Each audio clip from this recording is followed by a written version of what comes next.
everyone wants to know from you what will happen. Will Modi win 370 seats? Is that really the right question, or is there something else that we should be asking? Because we keep asking the same question. देखिए, BJP के अपने अकेले दम पे 370 तो नहीं आ सकती है, ये तो मैं आपको कह सकता हूँ। 370 बीजेपी के अपने दम पे नहीं आएगी। वो सबसे बड़ी पार्टी बनेंगे, 300 से ज़्यादा सीट आ सकती है, शायद आ भी जाए, लेकिन वो बहुत बड़ा क्वेश्चन मेरे जैसे लोगों के लिए नहीं है। और मुझे ऐसा लगता है कि देश में एक बहुत बड़ा ऑडियंस है जिसको इसमें अब रुचि नहीं रह गई है कि बीजेपी को 330 आएगा कि 350 आएगा कि 310 आएगा। जो बीजेपी का कार्यकर्ता वर्कर है, of course they want to reach that level, then celebrate it, do some thumb chesting if needed. But जो कॉमन लोग हैं उनकी सोच है कि अगर इतने बड़े मैंडेट से तीसरी बार सरकार को जीत के आ रही है, उसके बाद क्या होगा। जो बीजेपी के समर्थक हैं वो सोच रहे हैं भैया देश में अब पहली बार अब आमूल चूल परिवर्तन आएगा। वो अपने तरीके से उसको इंटरप्रेट कर रहे हैं। मोदी जी ने खुद भी कहा बड़े निर्णयों के लिए तैयार हो जाइए। जब देश का प्रधानमंत्री संसद में खड़े होकर ये कह रहा है कि भाई अब बड़े निर्णयों के लिए तैयार हो जाओ, तो देश का हर वर्ग जो कि इन बातों को समझता है या को रिलेट कर पा रहा है, वो अपने अपने तरीके से उस स्टेटमेंट को इंटरप्रेट कर रहा है। जो उनके समर्थक हैं वो कह रहे हैं भैया अब देखना सही में मोदी राज आएगा, सही में चेंज आएगा, what ever it means.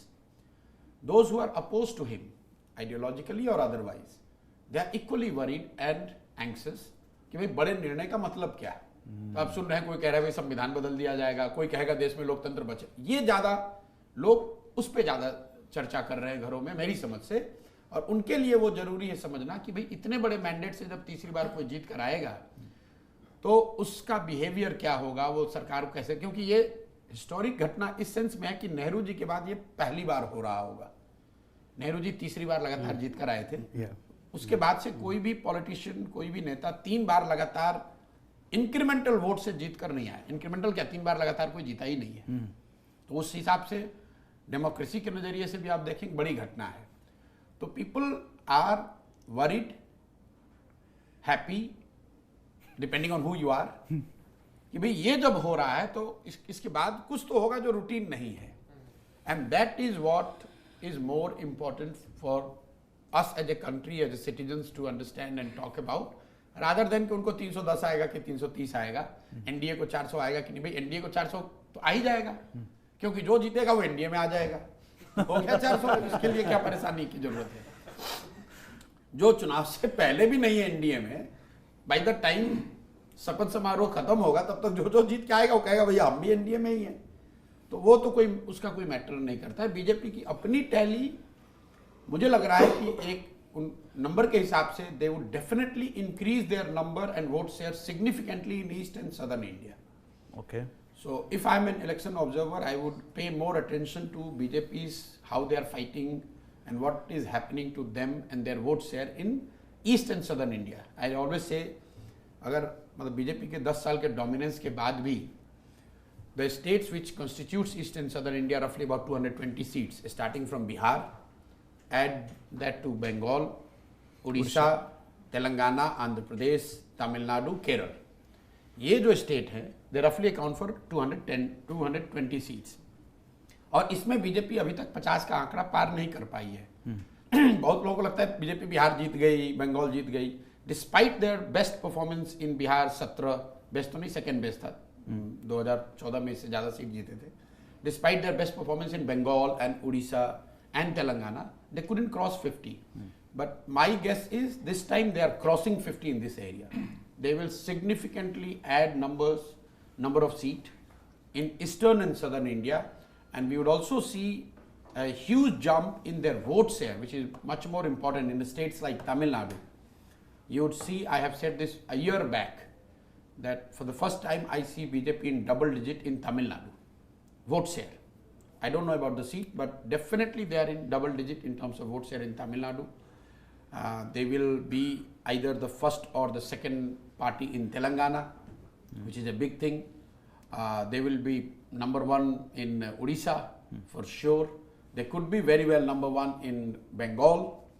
A lot of you would be surprised, but BJP will In all likelihood, to my mind, BJP is going to emerge as number one party in West Bengal, in Lok Sabha. And Bihar, of course, they will be number one because they are fighting only 17, but probably they will have a better strike rate than anybody else. So even PM today said, talking about anxiety among people, what would happen in a third term.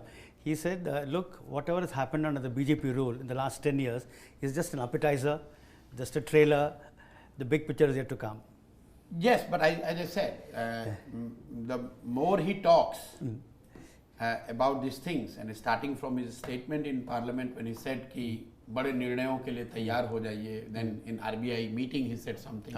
It has been repeated time and again. Make no mistake, on the ground for a common person, कोई चाय का दुकान वाला है, पान की दुकान वाला है, सामान्य आदमी है, किसान है, स्टूडेंट है, they are interpreting, analyzing, or I would say rather trying to come to terms with what it means for them.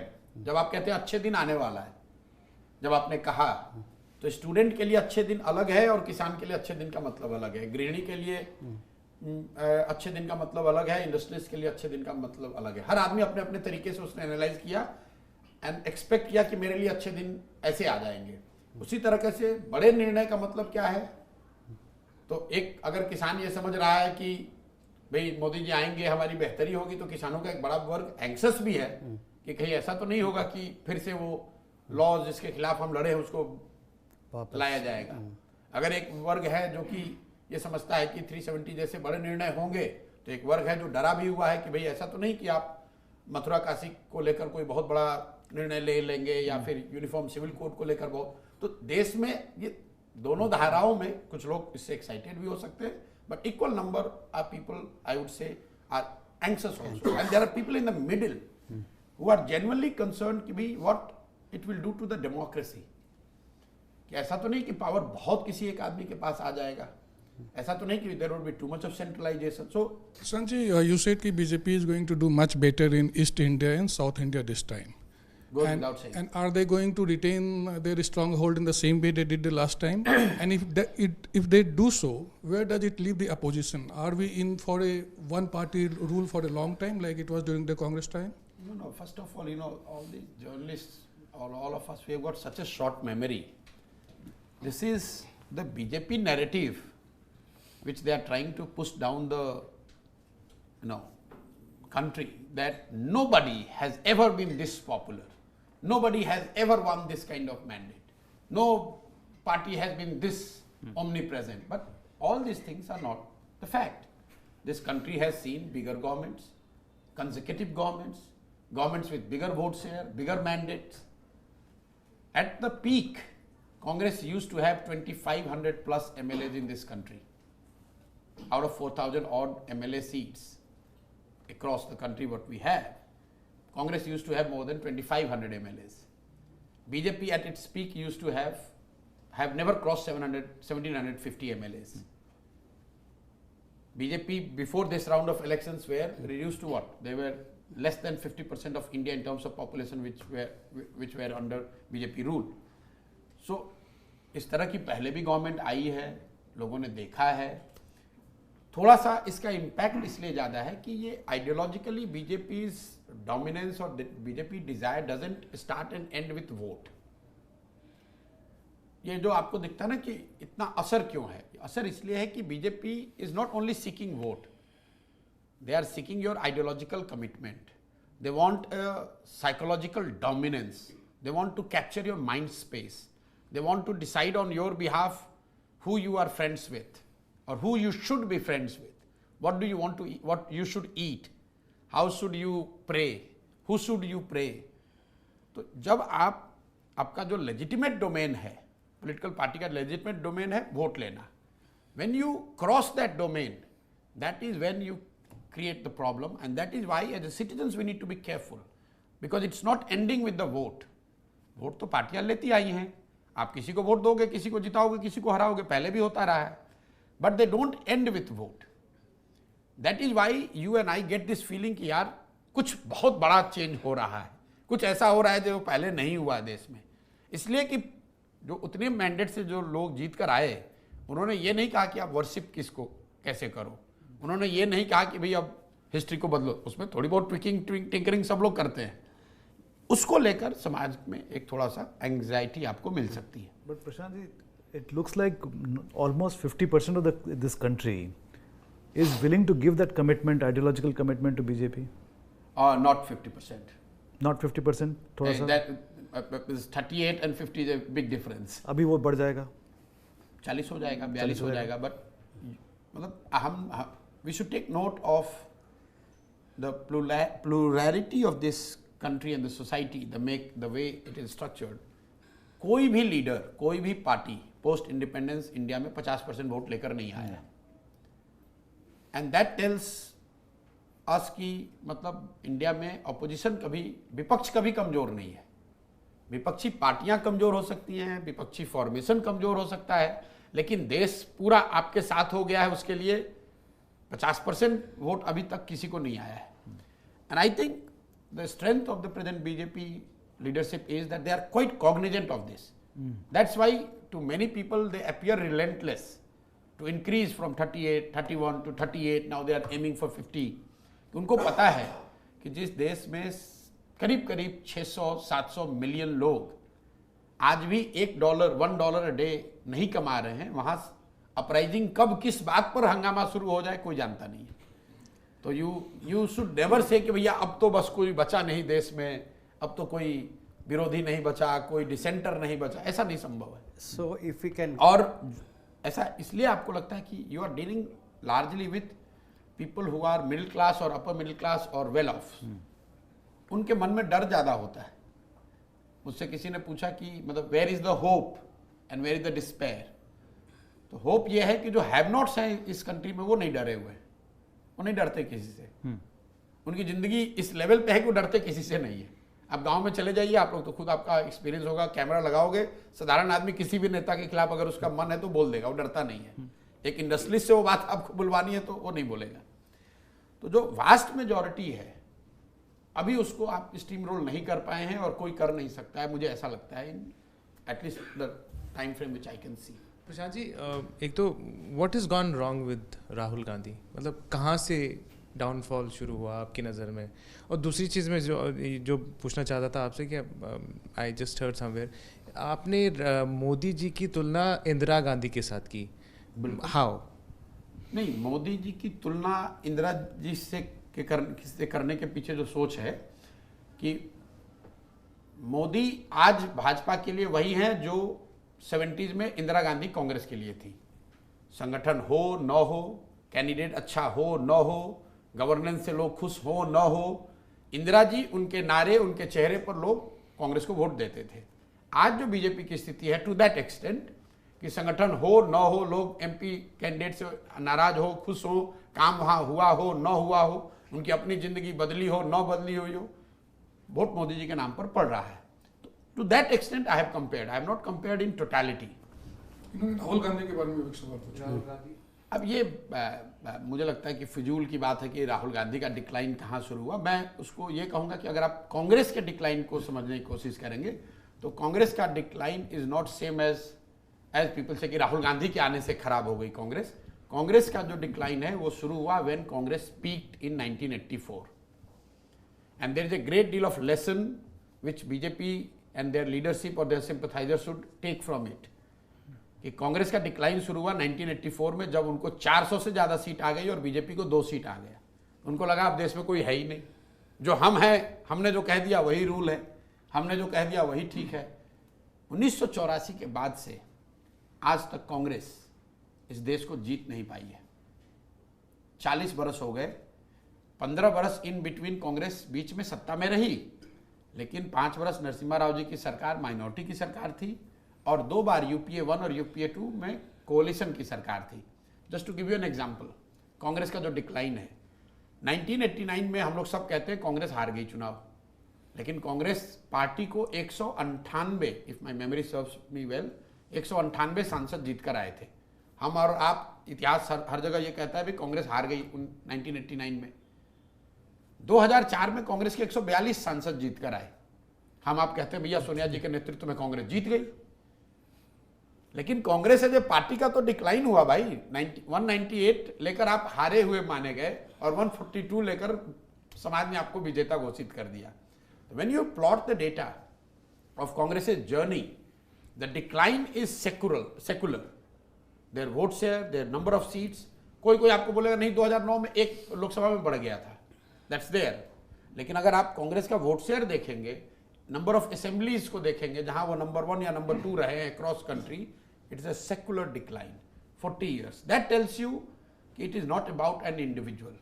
कहीं ना कहीं कांग्रेस की फॉर्मेशन में there is an structural flaw in the way party has been structured, the way they function, the way they connect with people, the way they do their outreach, the way they reward their workers।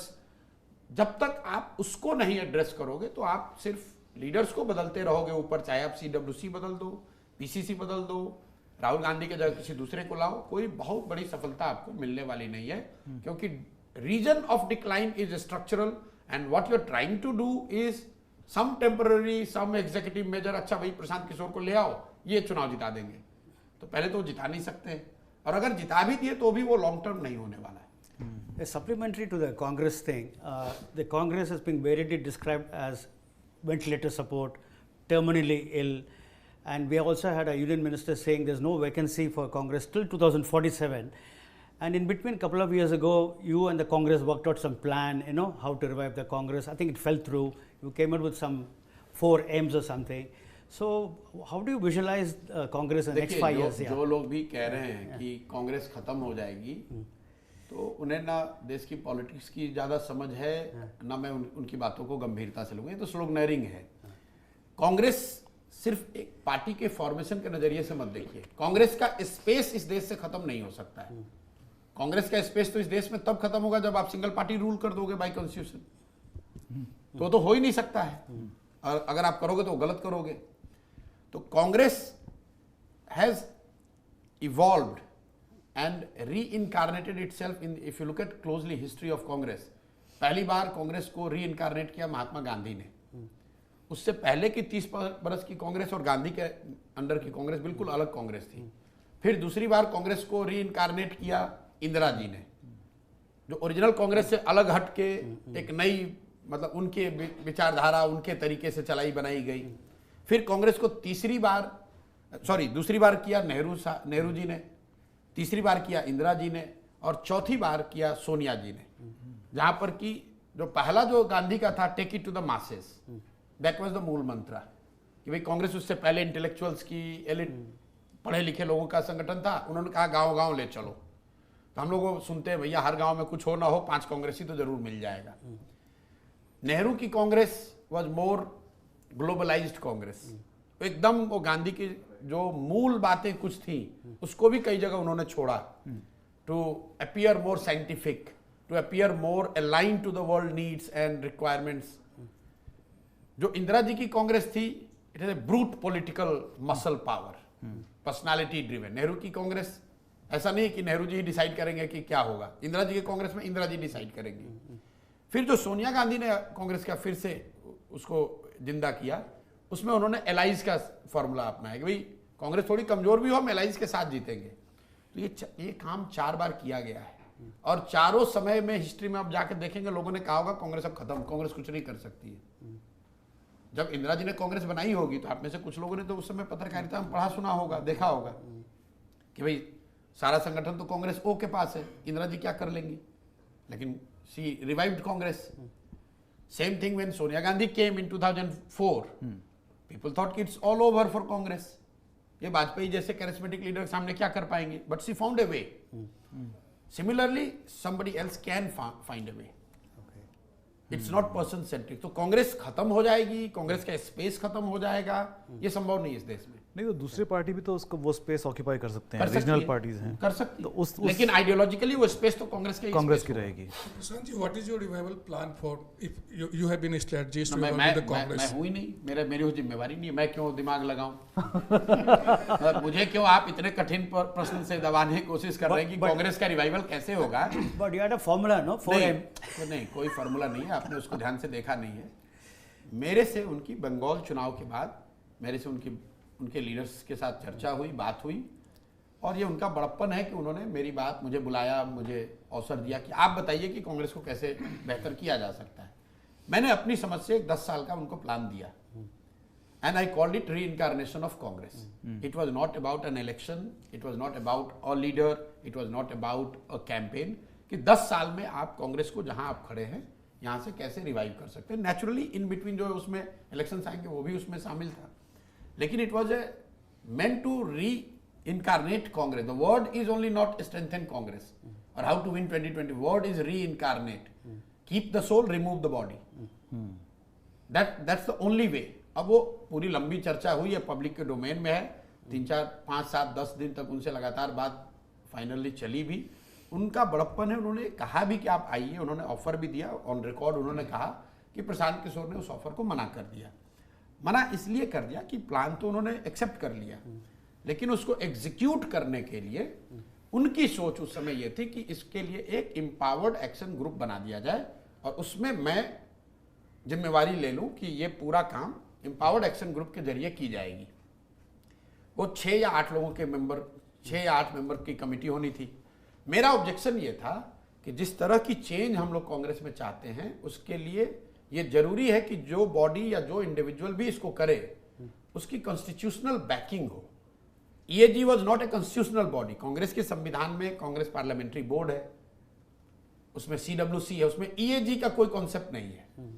तो executive order से बनाई हुई body advise कर सकती है, लेकिन कांग्रेस में fundamental structural change नहीं ला सकती है। उनको वो बात एक्सेप्टेबल नहीं लगी, तो हम लोगों ने एमिकेबली कहा कि भाई आप अपने हिसाब से कर लीजिए। अब who was right? Just go back, now we have benefit of hindsight. मैंने मना कर दिया, लेकिन कांग्रेस ने 8 मेंबर ईएजी बनाई। उनके पास वो प्लान है जो मैंने उनसे साझा किया था, लेकिन आप लोग सब प्रबुद्ध पत्रकार हैं, क्या आपको पता है वो ईएजी ने कुछ ऐसा काम किया जो हम लोग के ध्यान में आया हो? क्यों नहीं कर पाए? इसलिए नहीं कि प्रशांत किशोर वहां नहीं है, इसलिए कि उस तरह की कोई बॉडी कांग्रेस को फंडामेंटली रिवाइव कर ही नहीं सकती है। आप ये कह रहे हैं कि जो आपके पीए के एग्जीक्यूटिव ऑफिस जो आपका है वो चेयरमैन को सुधार दे, वो कैसे हो सकता है? वो तो हो नहीं सकता है। कोई ईएजी CWC को कैसे सुधार देगी? उस पे सहमति नहीं बनी, इसलिए हम लोगों ने उसको अपना अपना रास्ता अलग कर लिया। ये जो परिवारवाद का जो आरोप है कांग्रेस पे और दूसरी पार्टियों पे, छोटी पार्टियों पे भी, वो उसमें कितना दम है? और दम है, लोगों के नज़रिए से दम है।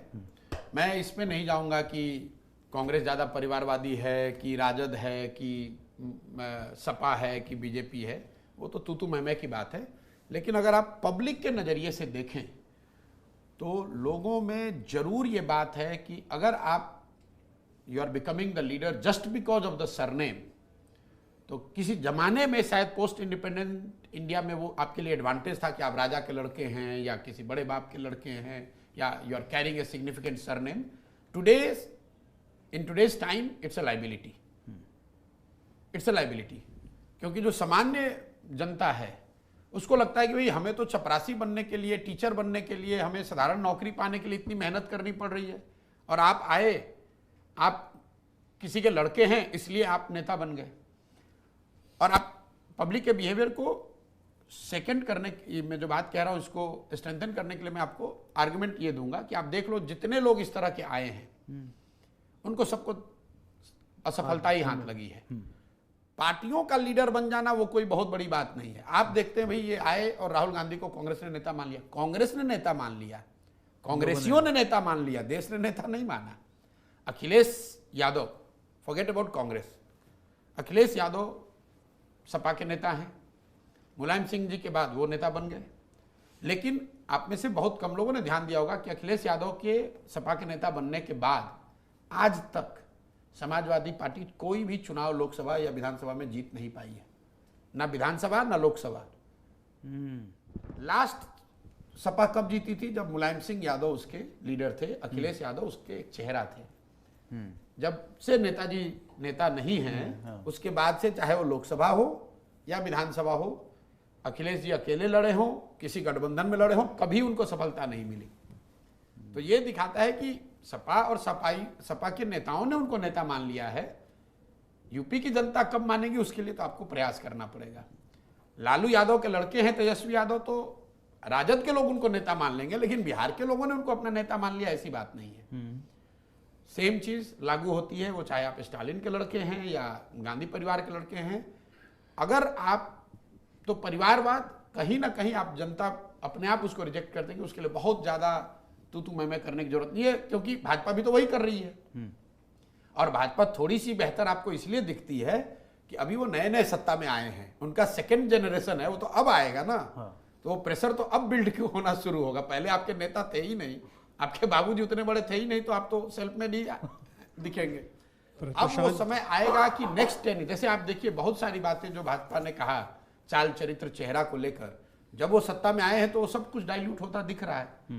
तो वंशवाद को लेकर भी Bhajpa actually whether they are able to walk the talk और not, we should see it in next 5 or 10 years when there 2 generations have an opportunity and we want to see कि भाई कौन सा नेता है जो कह रहा है कि मैं अपने बच्चे को नहीं बढ़ाऊंगा। जेपी के आंदोलन में जो सबसे ज्यादा इंदिरा जी के खिलाफ वंशवाद पे खड़ा हुआ वो परिवारवाद, वो तो परिवार की ही पार्टी चला रहे हैं। तो you are honest till you have got a chance to become corrupt. Prashant ji, you have floated your own party, Jan Swaraj Party. I have not made a party. I am doing a movement which is called Jan Swaraj Abhiyan. Would you be fighting elections next year? What is PK's aspiration and ambitions? You seem to be very passionate about the country. मेरा aspiration अभी ये है कि मैं 10 साल UN में था, 10 साल मैंने यहाँ आकर पॉलिटिकल फील्ड में काम किया, जिसको आप लोग चुनाव प्रबंधन या राजनीतिक रणनीतिकार वगैरह कहते हैं। अब मैंने 20 साल में जो भी मेरा अनुभव रहा है, मेरा एस्पिरेशन ये है कि सबको समेट के ले जाकर मैं अपने राज्य बिहार में वो काम करूं जिससे अगले 10 साल में बिहार देश के अग्रणी राज्यों में शामिल हो। Today Bihar is the most deprived poorest, मतलब सबसे गरीब, पिछड़ा, शिक्षित, बेरोजगार राज्य इस देश में अगर कोई है तो बिहार है।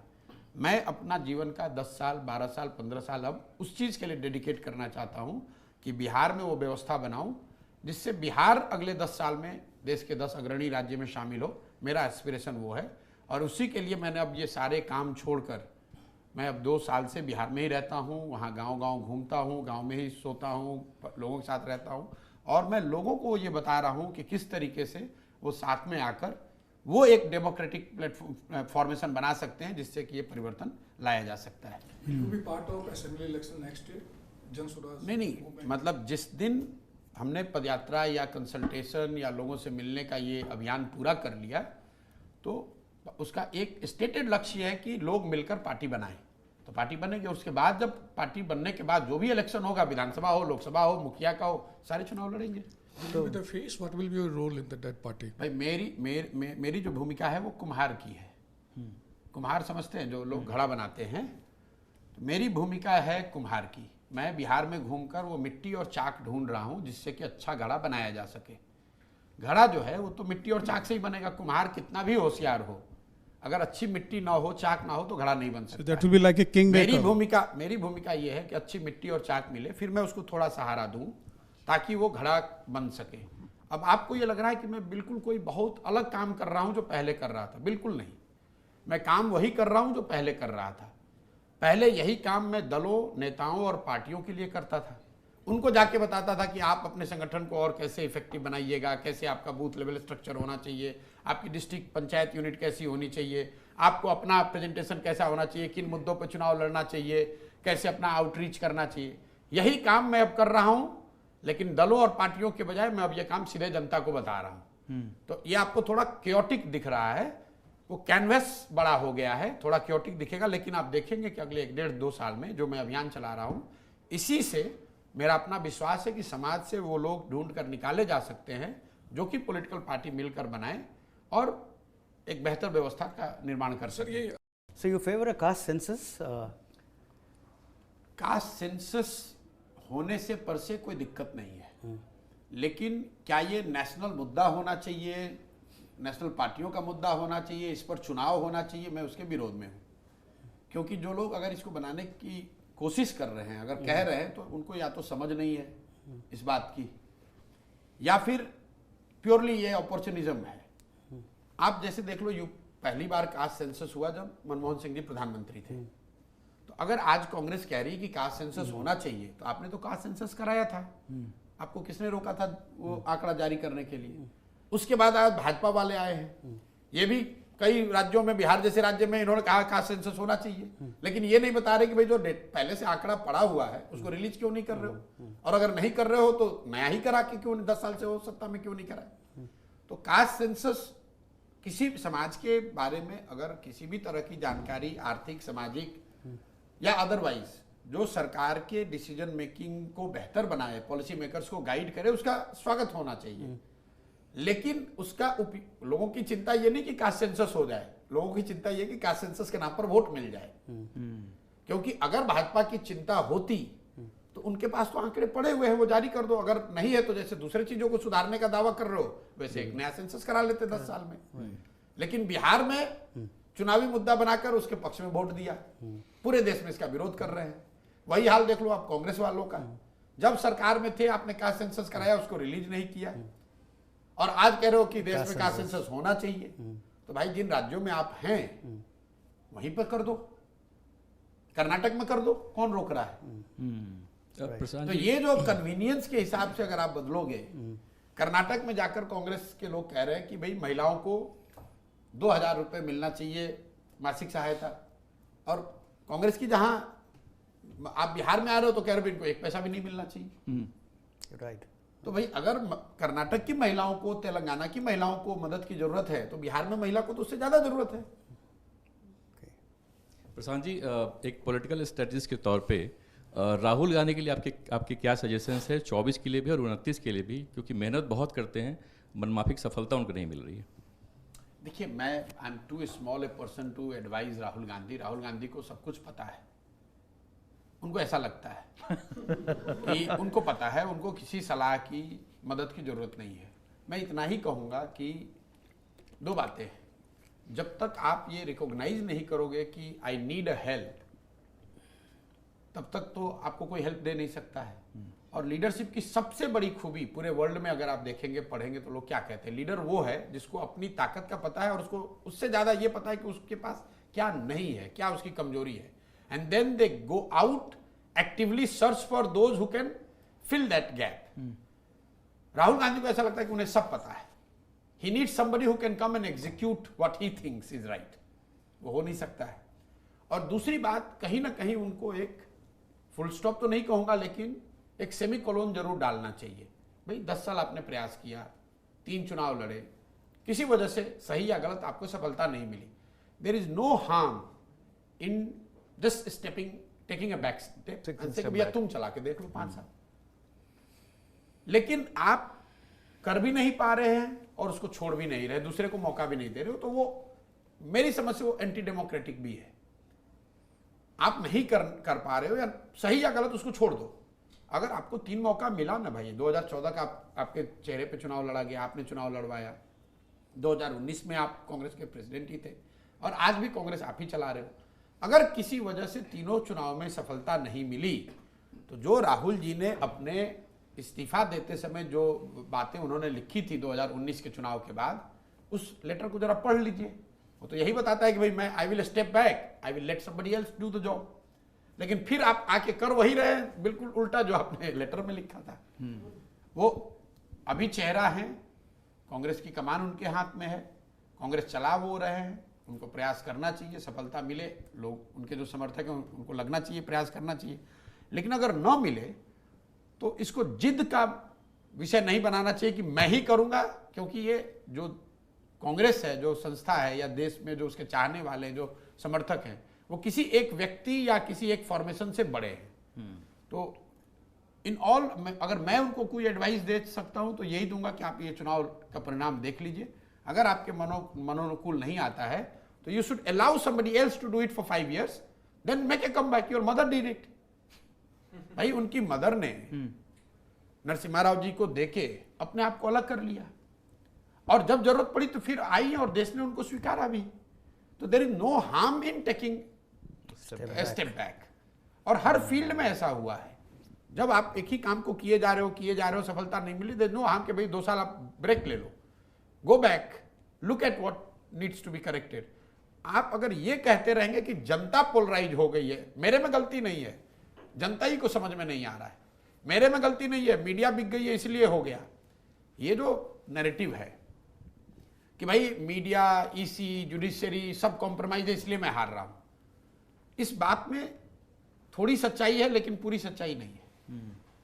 अगर इस बात में पूरी सच्चाई हो तो कोई ये पूछ ले कि भाई 2014 में तो आपकी सरकार थी, मीडिया आपके पास था, जुडिशरी तब इंडिपेंडेंट आपके हिसाब से थी, इलेक्शन कमीशन भी तब आप बीजेपी के प्रभाव में नहीं था, उस समय आप कैसे 50 पे आ गए? तो मीडिया, जुडिशरी या अदर इंस्टीट्यूशंस, इनका रोल है, they are being muzzled, they are being put under pressure, वो सब में बात में सच्चाई है, लेकिन उसी वजह से कांग्रेस चुनाव हार रही है, ये बात ठीक नहीं है। ये दिल्ली में आम आदमी पार्टी का जो मॉडल है 11-12 में अचानक से ये एक मूवमेंट शुरू हुआ और पार्टी बनी और उसके बाद वो पावर में भी आ गए, इस तरह का मॉडल किसी और राज्य में रेप्लिकेट होने की कितनी संभावना है, खास करके बिहार में जहां आप कोशिश कर रहे हैं? कोई संभावना नहीं है, क्योंकि ऐसा कोई मॉडल यहाँ है नहीं। आम आदमी पार्टी की एक जो कमजोरी है मैं देखता हूँ कि इनकी कोई आइडियोलॉजिकल और इंस्टीट्यूशनल रूटिंग नहीं है। आंदोलन से निकली हुई एक पार्टी है, दिल्ली एक सिटी स्टेट है जो कि स्टेट भी नहीं है, वहाँ पर एक त्वरित सफलता मिली, लेकिन they have not been able to institutionalise those gains either in Delhi और बियॉन्ड। तो दिल्ली में एक एग्जीक्यूटिव पर्पस से तो उनको वोट मिलता है, पंजाब मैं आ रहा हूं उस पर, दिल्ली में एक एग्जीक्यूटिव पर्पस से उनको वोट मिलता है, इसलिए आपको देखते हो कि उनको as a executive body Delhi में वोट उनको पड़ता है, लेकिन as a political force they will not be able to challenge BJP और other bigger party. Even Congress got more vote last general election in Delhi than Aam Aadmi party. तो पॉलिटिकल फिनोमेना वो नहीं है, और बिहार के दिल्ली के बाहर में उसको कोई बहुत बड़ी सफलता पाते हुए नहीं देखता। पंजाब में जो उनको सफलता, पंजाब में सफलता भी वो उस समय की ही लिंक्ड है उनके, आपको ऐसा लग रहा है कि एक दिन में हो गया है। पंजाब में 2014 में आम आदमी पार्टी के 4 MP जीत कर आए थे, और 2015 में Aam Aadmi Party would have won like they won Delhi, in the same wave they would have won, because there has been a huge anti incumbency in Punjab against the ruling dispensation that comprised Congress and Akalis. 15 में किसी तरह कांग्रेस ने वो बचा लिया, फिर वो चीज़ वापस लौट कर आई है, लेकिन मैं again even in Punjab context आम आदमी पार्टी को मैं कोई पॉलिटिकल फोर्स के तौर पर नहीं देखता हूँ। What is your observation about AAP Congress alliance? So they have alliance in Delhi, Gujarat, Goa, but they are fighting against each other in Punjab.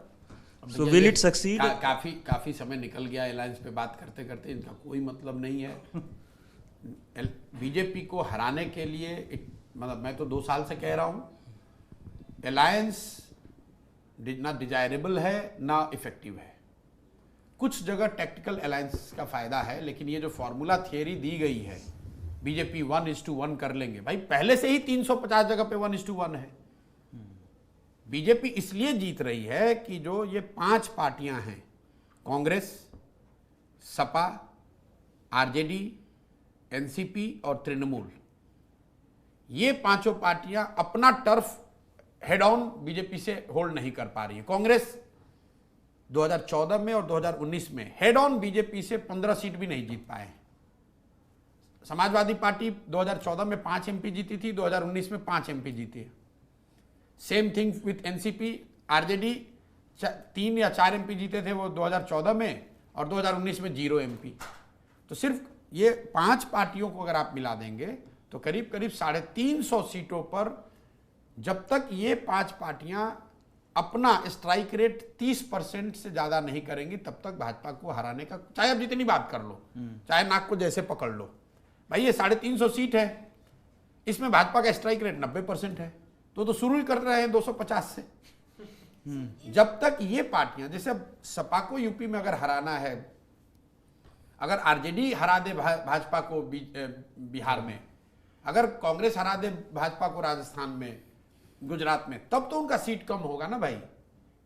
आप चाहे जितने अलायंस कर लो, गुजरात में आप कितना भी अलायंस कर लो, उससे क्या फर्क पड़ना है? तृणमूल से अलायंस कांग्रेस का हो या ना हो, उसका गुजरात में क्या असर होगा, छत्तीसगढ़ में क्या असर होगा, मध्य प्रदेश में क्या असर होगा, बिहार में क्या असर होगा? प्रशांत जी, आप दिस इज थियरिटिकल कुछ नहीं है तो ऑपोजिशन के साइड से क्या बात करना है? तो मीडिया वालों को भी मजबूरी है भाई, और कुछ तो है नहीं, नैरेटिव है नहीं, फेस है नहीं, एजेंडा है नहीं, तो अलायंस की बात करते रहो। You are a political strategic par excellence. नहीं नहीं यार, हम तो साधारण लोग हैं। Tactician. Man with ये तो वर्ड्स आपके हैं भैया। नहीं, हाँ, मैं प्रशांत, हम जब खबर लिखते हैं ना तो उस समय ये दिक्कत आती है कि प्रशांत किशोर के लिए क्या लिखें, political strategist, political thinker, political consultant या पॉलिटिशियन। आप प्रशांत किशोर लिखें, बस इनका नाम ही काफी है इनका। प्रशांत किशोर लिखें, जो बिहार का लड़का है, जिसने जो who happens to be in this domain for 10 years, now has left the space and is doing something for my own state. उसमें वर्ड स्पेस बहुत ज्यादा होता है। वो शब्द बताइए। The man with the magic wand. दो शब्द तो मेरे माँ बाप ने जो मेरा नाम लिखा है प्रशांत किशोर। ये मेरा एक सवाल था कि आप इतने सारे लीडर से, पॉलिटिशियन से मिले हैं during your career as adviser to different Aids to them. हाँ, aids them also the politicians themselves who Aid to them, not I you don't. have aided. You have aided. I see myself when as I was aid to working them. as a political aid to those who I choose to work with. Who has impressed you the most by his intellect or her intellect? Everyone. मैं जब बहुत छोटा था, मेरे पिताजी ने एक बात समझाई जो मुझे मेरे जीवन में मैं मानता हूँ कि जिससे भी मिलिए, so world will look at the gaps, you look at the strength of that person.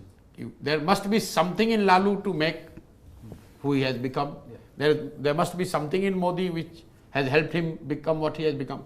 तो मुझे सब ने इम्प्रेस किया है। I try to learn from everyone. ये तो बहुत डिप्लोमेटिक आंसर, बिल्कुल एकदम ब्रूटली ऑनेस्ट आंसर है। किसी ने किसी को ज्यादा इम्प्रेस किया होगा, किसी ने। सब ने इम्प्रेस किया है ना, अलग अलग लोगों की अलग अलग। मैंने अभी आपकी अदालत में लोगों ने पूछा राहुल गांधी की क्या ताकत है, इसी सवाल को अलग से पूछा उन्होंने, तो मैंने बताया उनकी क्या ताकत है, और जो मैंने आंसर दिया, भाजपा वाले कह रहे हाँ हाँ बिल्कुल ठीक कहा है, और कांग्रेस वाले भी कह रहे वाह जब ये बात देखो कह दिया इन्होंने। मैंने ये कहा कि भाई राहुल गांधी की अगर आपको ताकत देखनी तो यही है कि despite 10 years of uninterrupted losses, 90% से ज्यादा चुनाव हारने के बावजूद mentally and physically to be at it itself सोच कि मतलब you have a temperament par excellence to do what you are doing, for doing what you are doing, whether it's right और not, that I am not saying, लेकिन वो strength है। क्योंकि आप जब रोज हार रहे हैं फिर भी आप खड़े हुए हैं, ये साधारण बात नहीं है।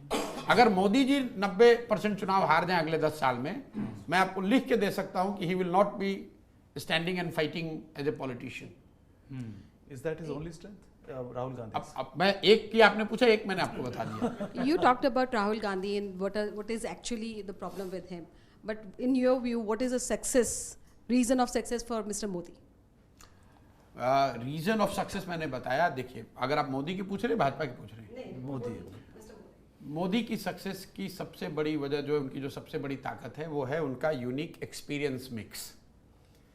As a individual, this guy has spend 15 years as pracharak, Sangh के प्रचारक के तौर पर 15 साल इस व्यक्ति ने समाज में सीधे समाज के स्तर पर जुड़कर काम किया, समाज को देखा, समझा या उनको समझने का अवसर मिला। फिर 15 साल वो पॉलिटिकल ऑर्गेनाइजर के तौर पर, बीजेपी में पार्टी फंक्शनरी के तौर पर उन्होंने पॉलिटिकल पार्टी के फॉर्मेशन को बनाना, चलाना, चुनाव लड़ना, लड़ाना, उसकी समझ बनाई। फिर 15 साल सीएम के तौर पर, और अब तो 10 साल उसमें प्रधानमंत्री का जोड़ दीजिए।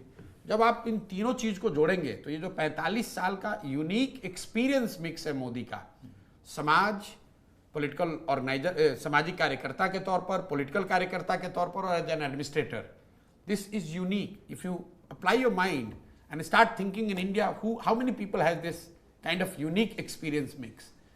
तो जब आप, इसीलिए आप, अभी उन्होंने किसी भाषण में कहा कि मैं होने वाली चीज को भांप लेता हूं। पत्रकार कहते हैं कि Modi ji can literally second guess what people want to hear. ये सिम्टम है, वो इसलिए भांप ले पा रहे हैं क्योंकि उन्होंने 45 साल इस काम को अलग अलग नजरिए से करके देखा है।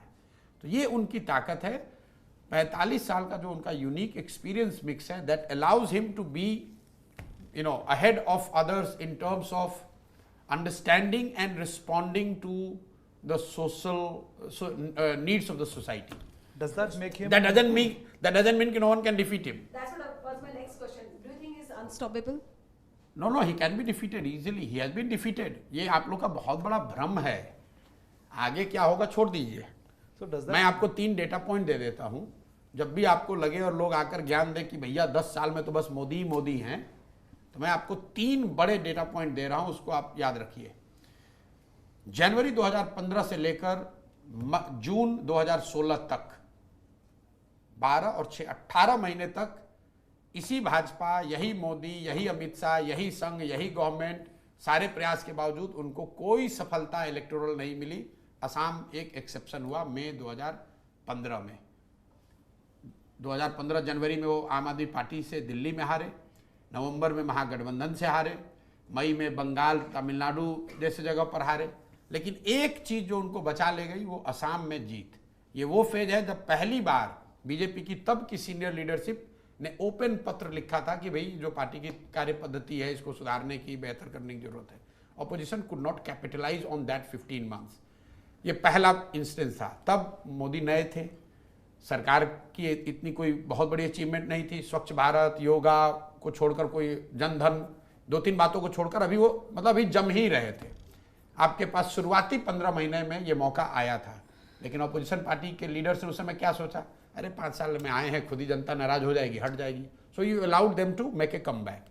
Then came the second phase, जून 2017 से लेकर दिसंबर 2018 तक, फिर 18 महीना पोस्ट कोविड, पोस्ट डीमोनेटाइजेशन।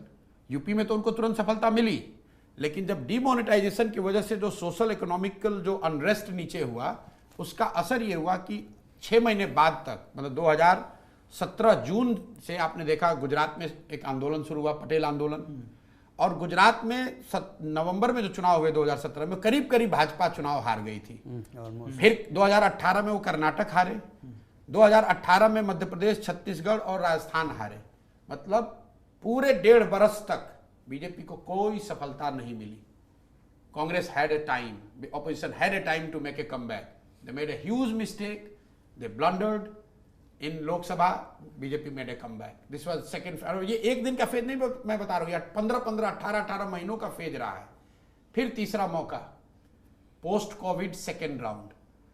पहली बार अगर आप सर्वे देखेंगे, मोदी जी की personal popularity went down post Covid second round. पूरे देश में हाहाकार मचा है। पहली बार जो middle class, urban middle class है, जो मोदी जी का एक तरह से अंधभक्त रहा है पिछले कुछ सालों में, उसका वो विश्वास हिला। जो कोविड में जब आपने क्राइसिस देखी, MOTN का सर्वे आप उठाकर देखिए, पहली बार मोदी का जो पर्सनल पॉपुलैरिटी अप्रूवल रेटिंग है, that was lowest in June 2021। उसके बाद बंगाल में उनको मैसिव हार हुई। That was the time when you could have mount a challenge. What did you do? For 1.5 years you are sitting at home. Covid में कोई opposition leader, कोई party, किसी नेता ने कोई प्रयास किया हुआ बता दीजिए। Slowly he again made a comeback. तो अगर आप 3 बड़े मौके 10 साल में, कम से कम 15-15 महीने के 2 और 1 साल का 1 मौका ऑपोजिशन और ऑपोजिशन पार्टी के लीडर्स के सामने आया है, you couldn't capitalise on it. तो अगर आप कैच छोड़ोगे तो बैट्समैन 100 रन बना ही देगा भाई। And specially if is a good batsman, he is going to make you pay for it. तो ऐसा नहीं है, मैं बार बार आपको कह रहा हूं, ऐसा नहीं है कि 10 साल में कोई चैलेंज नहीं हुआ है, कहीं वो चुनाव नहीं हारे, कहीं कोई, ये तो जब आप पीछे बैठ के देखते हो भैया 10 साल से लगातार वही बने हुए। But there has been phases, prolonged phases, when they were on back foot, they were not knowing what to do, but opposition, primarily led by Congress, could not capitalize on it. So Are does those the reasons that, like, to take you back, to take you back what you started off with, which was like, you know, that was your really good insight actually, that BJP is going to make significant gains in the east and south. So what are the factors, like, is it Modi's personal popularity? Is it what you were talking about, alliances? What is it that is going to lead to this, you know, these kind of changes in this East and belt? South? Yeah. वो नहीं, उनकी एक थोड़ी दूरदर्शिता तो है ही। अब opposition को ये समझना है कि जब तक हम वेस्ट और नॉर्थ में बीजेपी को नहीं हराएंगे, तब तक हम बीजेपी को हरा नहीं सकते। बीजेपी को ये देखना है कि जब तक हम साउथ और ईस्ट में स्पेस नया गेन नहीं करेंगे, तब तक हम सेफ नहीं है, या लॉन्ग टर्म में हमारे लिए ये एरिया जहां हमें ग्रो करना है, what BJP is doing, they are putting every effort to expand. Just look at the number of visits Amit Shah would have done in 10 years in Bengal versus number of visits Rahul Gandhi would have done in Bihar or UP or Madhya Pradesh. Just compare it. Forget about effectiveness, forget about strategy, forget about Sangathan. Just count. I'll give you another staggering data. Count the number of visits Prime Minister has done to Tamil Nadu in last 5 years versus Rahul Gandhi or Sonia Gandhi or any leader for that matter on opposition side going in a battleground states. अगर आप वहां expand करना चाहते हैं तो आपको प्रयास करना पड़ेगा. तो आपकी लड़ाई है उत्तर प्रदेश में, बिहार में, मध्य प्रदेश में और आप घूम रहे हैं मणिपुर, मेघालय में. तो कैसे मिलेगी सफलता, आप बता दीजिए. और इसके लिए कोई आपको बहुत बड़ा स्ट्रेटेजिस्ट ज्ञानी बनने की जरूरत नहीं. इट्स अ कॉमन सेंस कि जहां लड़ाई है. I am the first one again who criticise the timing of Rahul Gandhi second yatra. लोगों ने पूछा भाई आप क्यों क्रिटिसाइज कर रहे हैं. मैं कह रहा हूं भाई जब आप मल्टी नेशंस आर्मी को लीड कर रहे हैं तो should you be at the headquarters और should be you on the forefront. भाई आपको यह तय करना है कि अलायंस स्टिच हो जाए, आपको यह तय करना है कि इसका नैरेटिव बन जाए, सीट शेयर पहले डिसाइड हो जाए. जब यह करना है तब आप मणिपुर और मेघालय और बिहार में घूम रहे हो. जब बिहार और मणिपुर में 3 वर्ष पहले घूमना था तब आप दिल्ली में बैठे हुए थे. अब इसके लिए कौन से स्ट्रेटेजिक ज्ञान की जरूरत है आप बता दीजिए मुझे. भाई आपका बिहार में अलायंस टूट रहा है और आप कहां हो उस दिन. आप किसी देश के ऑब्सक्योर प्लेस में बैठ के पदयात्रा कर रहे हैं. आप यहां पर एजेंडा नहीं जारी कर पा रहे हो. क्या कर रहे हो उस दिन आप कहीं धरने पे बैठे हो मंदिर में घुसने के लिए. वो काम करने के लिए 4 वर्ष था ना. अभी तो आपकी लड़ाई लग गई. अभी आपको वो फाइनलाइज करना है कि आपका नैरेटिव क्या है, आपके अलायंस पार्टनर कौन है, सीट का डिसीजन करना है. और बिना आपके कहे हुए कुछ दूसरा होगा नहीं. आपने किसी को डेलीगेट किया नहीं है. अगर आपको नहीं करना है, आप मान लो आप यात्रा ही करना चाहते हो तो you should have delegated it. Just go and talk to the alliance committee that Congress has formed. एक आदमी आपको ऑफ द रिकॉर्ड बताएगा कि they can not decide about a single state, a single party, a single seat in terms of alliance until and unless they get the approval from XYZ. तो अगर आप ही को decide करना है तो फिर आपको दिल्ली में होना चाहिए. प्रशांत जी, ईस्ट और साउथ के बारे में आपने बोला तो बीजेपी ने जो लास्ट टाइम जो नॉर्थ और वेस्ट पूरा स्वीप किया था, 90% से ज़्यादा सीट जीती थी. Do you see that repeat happening? And secondly आपने आंध्र असेंबली, देखिए बाय लार्ज नॉर्थ और वेस्ट में BJP would be able to hold its ground. That doesn't mean कि भाई 5 सीट, 10 सीट, 15 सीट ऊपर नीचे नहीं हो सकता है. वो तो मैं नहीं कह सकता हूँ, मुझे पता नहीं है और मैं इस तरह के प्रेडिक्शन करता नहीं हूँ. By large I do not see them taking a significant hit in UP और मध्य प्रदेश और गुजरात और कर्नाटक. मोर और less they will hold the ground. 5 seat ज़्यादा या 5 सीट कम. लेकिन मान लो कि अगर इस पूरे एरिया में 20, 25, 30 सीट कम हो भी जाए तो 30 सीट वो दूसरे जगह से बढ़ा लेंगे. और दे आर सिटिंग एट 310, 320. तो उनको हिट तो तब होगा ना कि कम से कम 100 seat BJP has to lose. If you want me to quantify, आप चाहे जिस तरीके से भी एनालाइज कर लो, BJP has to lose at least 100 seat in north and west for them to feel the pressure or to kind of any other formation to come into play. क्या वो हो रहा है? मुझे नहीं लगता है कि नॉर्थ और वेस्ट में आज बीजेपी 100 सीट हार रही है. अगर आप हरा दोगे तो दूसरी कई तरह के परमिटेशन कॉम्बिनेशन खुल जाएंगे. So for all the reasons you listed regarding Rahul, so why the reluctance of Rahul to stand from Amethi? How do I know? Now, what do you think could be? How do I know? वो उनकी सोच तो वही बता सकते हैं. मैं तो ये नहीं जानता हूँ कि भाई ही इज रिलक्टेंट. मतलब अगर आप मेरे से पूछ रहे हैं कि मतलब वो कौन उनको करना चाहिए कि नहीं, आई थिंक नॉट फाइटिंग. मैंने उसको दूसरे शब्द में कह दिया है कि आप यूपी छोड़ केरल जीत कर इंडिया नहीं जीत सकते. सिर्फ केरल जीत के इंडिया नहीं जीत सकते. आप यूपी में अगर नहीं जीतोगे, बिहार में नहीं जीतोगे, मध्य प्रदेश में नहीं जीतोगे, तो आप वायनाड से जीत भी गए तो उसका कोई फायदा नहीं है. तो स्ट्रेटेजिकली आई कैन से कि भाई letting that space go it will only send a wrong message. भाई मोदी जी गुजरात के होकर आकर यूपी में लड़े 2014 में 2 सीट से लड़े, लेकिन लड़े because you can not win India unless you win the Hindi heartland और have a significant presence in Hindi heartland. तो वो तो आपको करना ही पड़ेगा. प्रशांत जी, पिछली बार आंध्र प्रदेश असेंबली इलेक्शन में आप वाईएसआर के साथ थे जी। इस बार साथ ही वहाँ पर चुनाव हो रहे हैं, उड़ीसा में भी चुनाव हो रहे हैं.